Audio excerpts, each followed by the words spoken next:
Hello, and welcome to my podcast, Good Grief. My name is Dr. Christine Malone, and in this podcast, we talk about trauma, tragedy, and survival.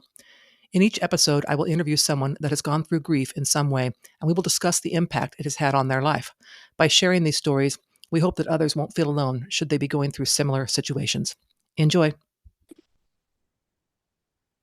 Okay, listeners, thank you so much for joining me for this episode.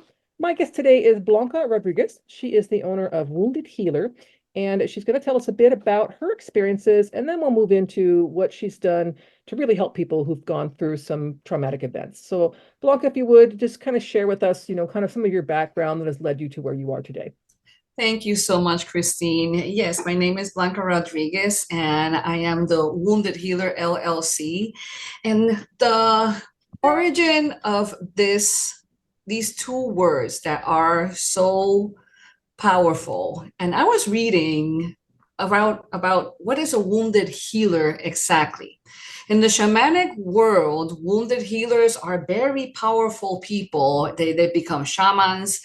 And I found it very, very interesting. And I said, well, I'm not really a shaman, but I'm a wounded healer. And I explained, wounded healers, we are individuals that our traumatic experiences enables us to help others heal, to help others feel better, to help others come out of that funk, so to speak, to help others feel better and look outside, maybe outside that bubble that they are lost in. And that is basically what I do as a wounded healer. Under this umbrella, I do massage therapies, services. I've been a massage therapist for 19 years. I'm a canine massage therapist for 8 years. And canine massage, let's put this clear. Canine massage is not petting your dog. Canine massage is not hugging or rubbing your dog. Canine massage is massage, and massage is extremely powerful. It's been around since 3000 BC for very powerful reasons. And massage is this practice is about manipulating soft tissue or muscle with the purpose of healing or relaxation. And massage not only provides healing and relaxation, but the happy chemicals of our bodies, dopamine, oxytocin, serotonin, and endorphins, the levels of these happy chemicals go up for 30% when you are on the table. So these healing properties about massage, of course, it can transform anybody's life. Yes. Definitely, yes. And then I do holistic life coaching, and life coaching is about helping others with simple goals in life, the simplest goals, the most difficult goals. I have a woman that all she wants to do is focus on what the goals that she has for that month. So we focus on her goals. Of course, with health coaching and life coaching, accountability is super important. And I'm an accountability partner for this woman. I have another woman that she is thriving with her business, but she is not feeling well physically because she never does physical activity. And physical activity is so important, not only for our physical health, but for our mental and emotional health. Is vital to have physical activity. So that is just some examples of what life coaching entails. I'm a speaker, an educator. I've been a professional dancer for over 40 years. I was a Zumba instructor. Well, I am a Zumba instructor for population of 55 plus individuals, and it brings them tremendous joy. Let's remember that most of elderly people have lost their loved ones, or have lost a wife, a husband, their kids live far away. It's maybe the only way that they socialize with other people. So this is why these classes are so powerful and helpful for these communities. So that is my focus of work. That is my mission of love. I work for two rehab centers for drug addiction and alcohol abuse as well. We do holistic and alternative health for these centers, and it brings a lot of hope to many of these patients that they have no idea that there's another way for them to at least physically feel better than being addicted to opioids, which is the biggest pandemic there is in my experience as working in these centers. And most of these patients, they come from trauma. The rooting is not the abuse and the addiction. The rooting, most of the time, I can say 98% of the patients that I have had conversations with is always traumatic experiences that comes from childhood, and it was never addressed. So that's basically what I am doing right now. So let's pivot from there to what was it? What was the event that kind of started you on that journey of understanding what this is all about? Because I know the work you do is most powerful because you've been through some things, so you really understand it rather than you didn't just read about it in a book. You've actually had life experiences that have helped you understand how you can help other people. So tell us about a little bit about that. Yes, absolutely. My father, when I was 8 years old, my father died tragically. He was killed in his jewelry store doing what he did the best, which was providing for his family. He was bound to be a highly successful man back in the 70s. He went from Puerto Rico to New York City looking and craving that American dream, and he made it come true. Actually, he was owner of the apartment building where we were living. He had two businesses besides that. And on a fateful day, somebody came and took his life, unfortunately. And it was like my life before my father died and my life after my father died. And after that, my poor mother, I love her so much, she was very depressed, and she was not only depressed, she was chronically depressed. And back in those days, it was the 1970s. Mental illness was something that was never spoken about. It was in that time, it was the crazies go to the mental institution, Right. and everybody else is fine or must be fine or pretend to be fine, And yeah, whatever choice they had or they didn't have.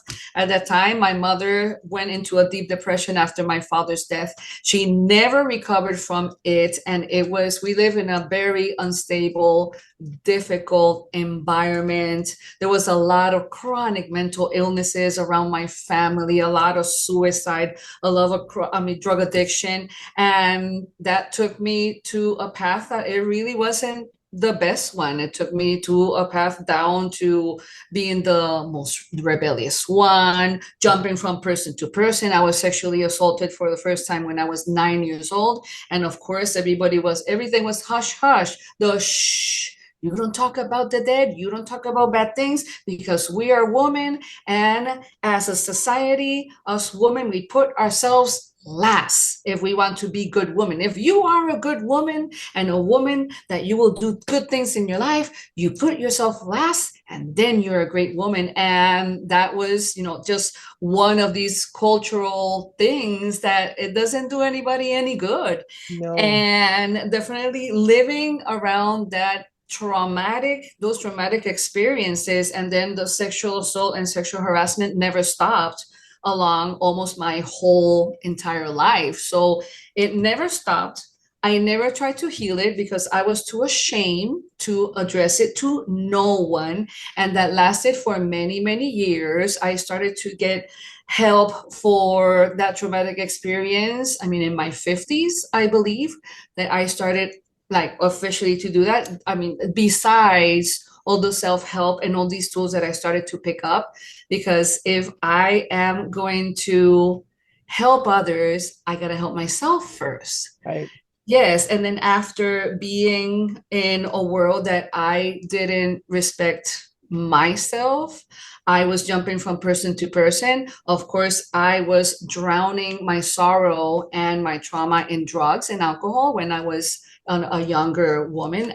The father of my kids, he was a drug addict as well. So we were just mirroring each other tremendously, Christine. And I thought that I was well, and no, I wasn't well at all.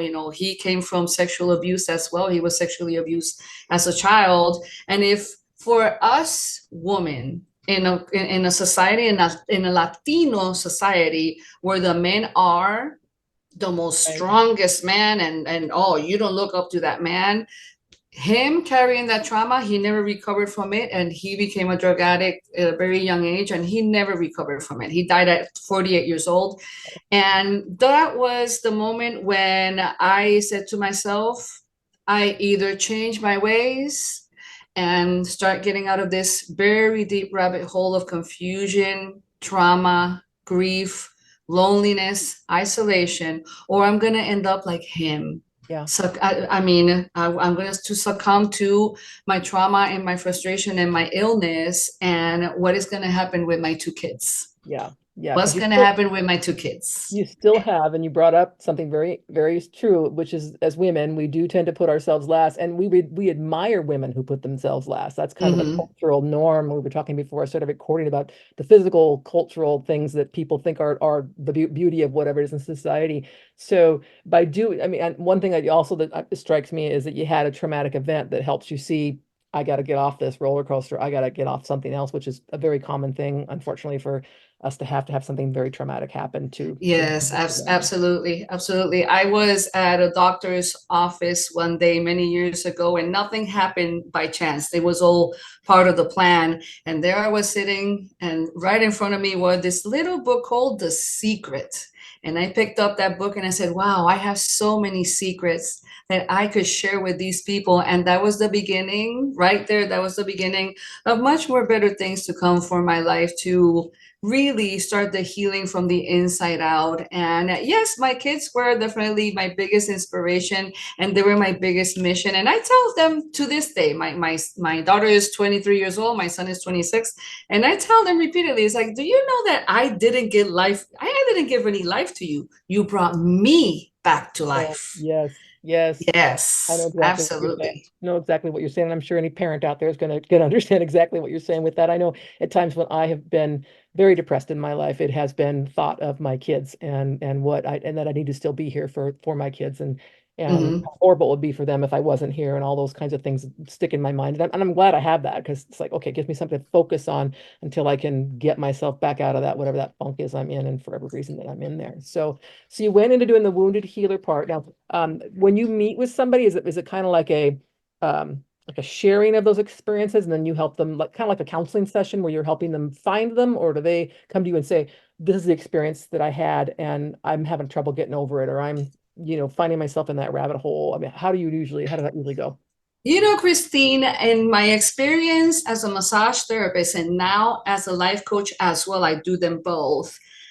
All I have asked thousands of times in my career, how are you feeling today? Hmm. How are you feeling today? And with my clients with life coaching that we've been together for quite some time, I ask him at the beginning of the session, how are you feeling today? And how was your week last week? Unless I keep, because I follow up with them with things that they ask me to follow up with them with. But Hmm. I could say that 100% of the time, I ask, how are you feeling today? How can I help you today? And that's when the conversation starts, and it's really flawless. And we go from there.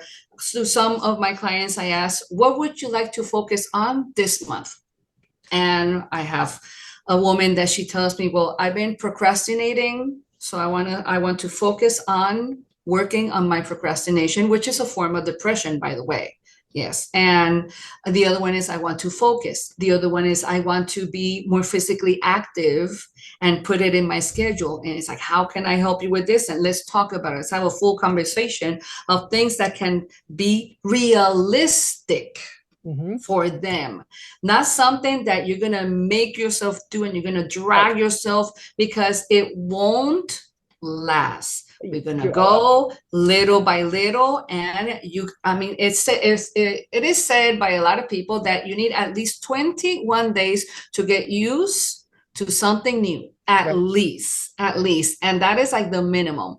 I would say 2 or 3 months to be really in tune to this new goal that you want to achieve. Right. And I Definitely. love the thought, which I know has worked for me in my life too, of setting those kind of smaller goals before to get to the big ones. So, like, you Absolutely. want to lose 100 pounds. Well, you're not going to get there in a month, but maybe if you lost Exactly. 5 or 6 pounds this month, and then we can keep going from there, or the exercise, or whatever, the procrastination, something like that, rather than say, I'm just going to stop today because Good luck. And then you end up, when I think I'm going to be able to stop today, if I'm that person, then I just become even more depressed and down on myself when I don't. That's right. So That's right. it's like people stopping smoking or something. It's like, if you're smoking 2 packs a day, you're not likely going to succeed if you say, I'm just giving them up cold turkey. Well, maybe with medication, but still, it's not like, Yeah. because it is a habit. And that comment about the 21 days minimum is that whole thing about we got to set a new habit, a new way of doing things. I can't Oh, absolutely. change overnight because I didn't get here overnight is kind of what I like to think about with that. It wasn't like I, had this broken arm that now, whatever. So some of these things have built out over time, and that's why it takes time to really. Yes, yes, absolutely, absolutely. And when it comes to grief, how we deal with different grief, this is something about, okay, I am used to grief in this way, and I don't know anybody and any other way to do this. And that is not true. If you're going to be in grief that is going to take you down the rabbit hole and you don't know how to get out of that rabbit hole and keep on going, then there is something going on that needs to change, that needs to improve, that you need to like.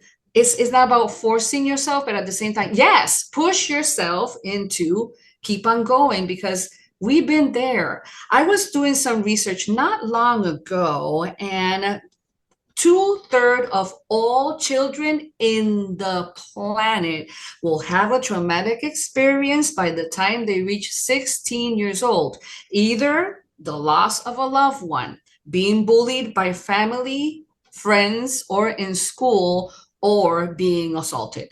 I went through all of them by the time I was 9 years old, and it was a world of silence. But when the time came to start speaking and talking about it, it's like, oh my God, they are absolutely right. All of these amazing humans that they open themselves up, and it's with one purpose to help others succeed and help others grieve, help others feel better, at least in that instant, at least in that moment. There's like, okay, there's other options here to my grief, but silence, but isolation, but suffering on my own, crying myself to sleep, screaming at my pillow. And hey, screaming at the pillow is a good thing, but if it's done way too much, then something else Yeah. needs to be done as well. Yeah. You reminded me of a study that I read not long ago on children who've lost a parent, whether it's to death, divorce, prison, whatever it might be, just abandonment, whatever it might be,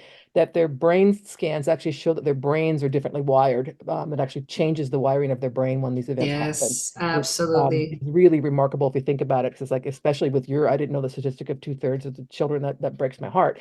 But Mhm. yeah, that was kind of like, you to say, oh yeah, I had a tough childhood. It's like that changed you. That changed you in ways that are permanent. So now Yes. how do we get you to this spot where you are, a functioning member of society, you're happy, you've got these things going for you, you have goals and so on. And I think that's extremely important to recognize, especially when it's something that's happened to a child and now as an adult. And you mentioned, kind of you in your experience, you didn't really even kind of start working on it till you were an adult yourself. So it's kind of like Mhm. maybe see it when kids are small or younger, maybe recognize it, as if we're a teacher Yeah. or whatever, and say this child needs a little help. Yeah. Yeah, that would be Yeah. inevitable. Well, we are so conditioned and to grieve a certain way and to behave a certain way, either to being indoctrinated, well, not indoctrinated, but raised to Mhm. behave a certain way that is so instilled within us that maybe many occasions we don't know any better. But when these tools, I mean, in my case in my story, these tools just came to me. And when I became a massage therapist, that was a whole other door to holistic living that I didn't know it existed before I became a massage therapist. So Right? I said, okay, this is different, this is good, Yeah. people feel better.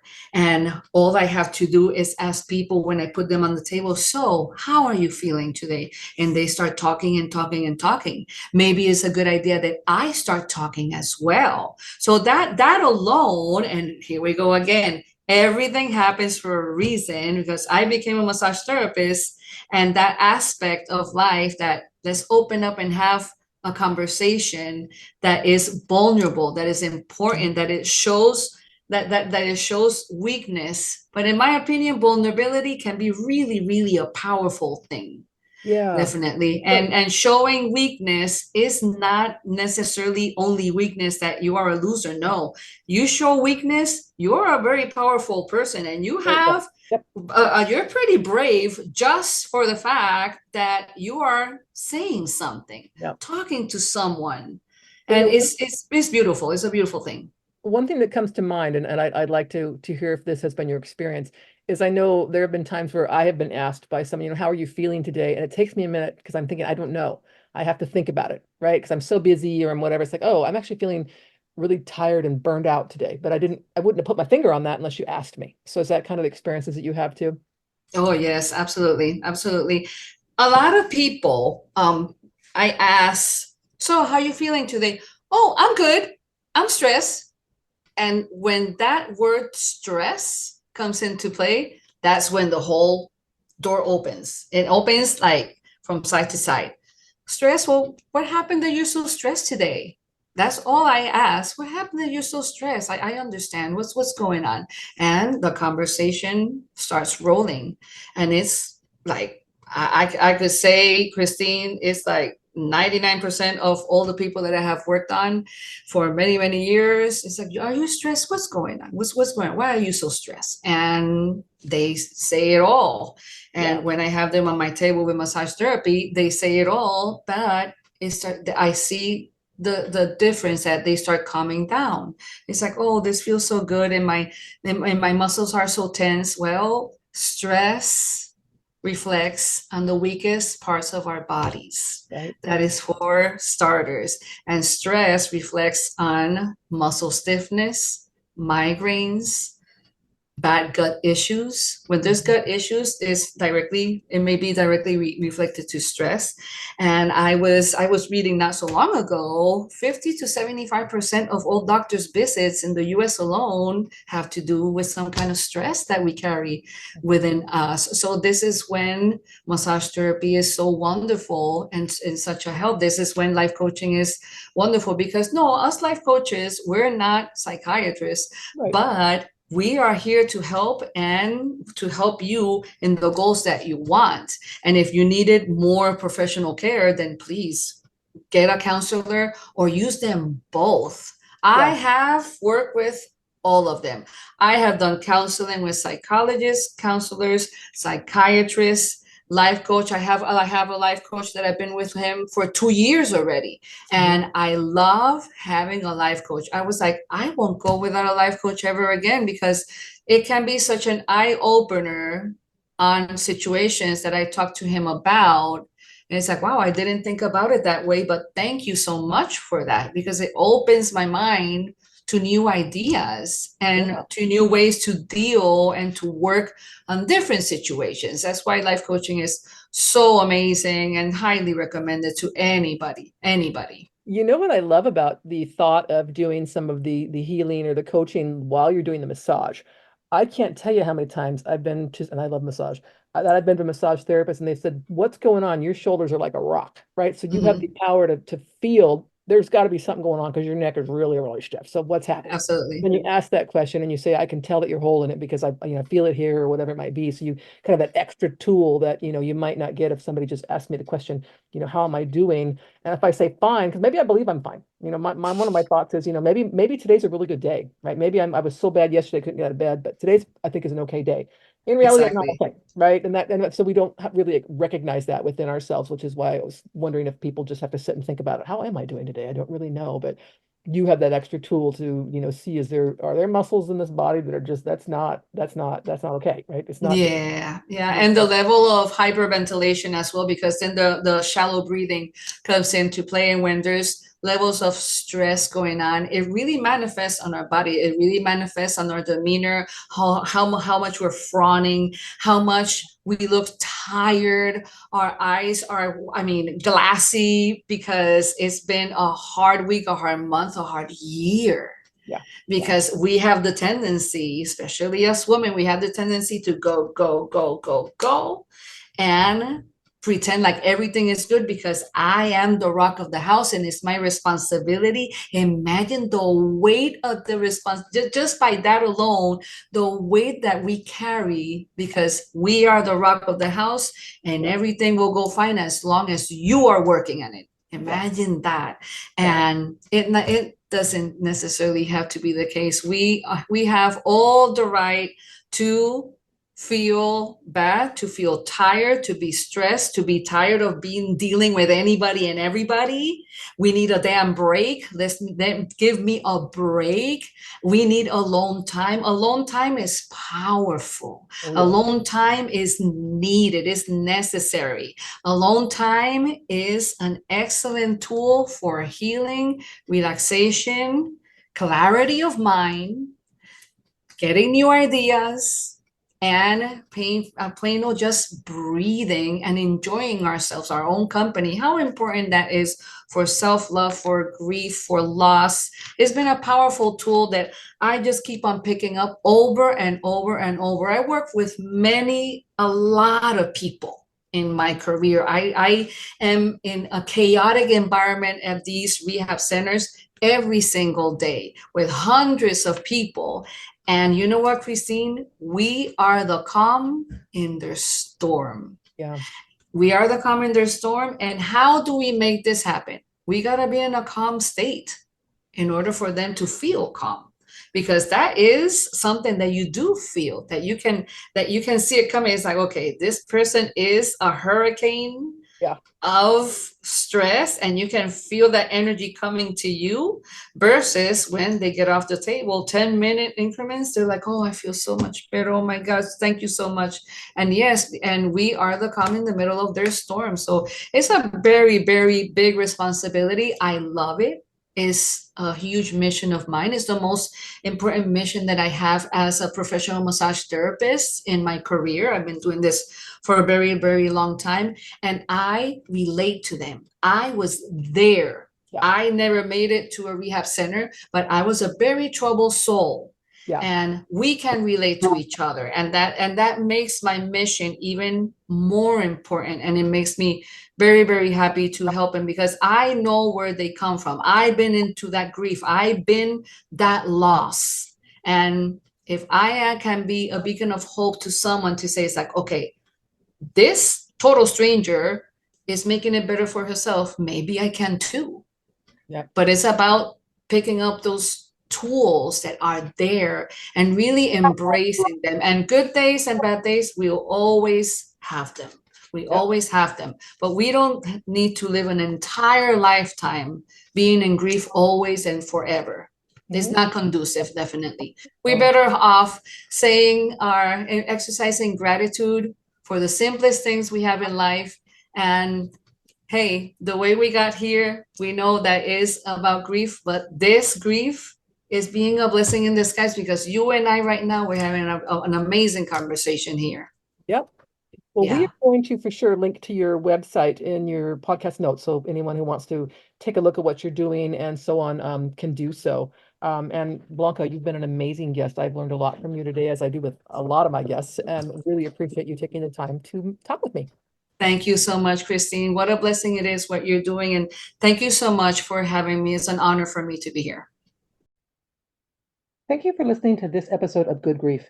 To hear more about my personal story, please pick up a copy of my book, The Day I Became the Spider Killer, a memoir of trauma, tragedy, and survival, available in paperback, Kindle, and Audible via Amazon, Barnes & Noble, and other online book retailers.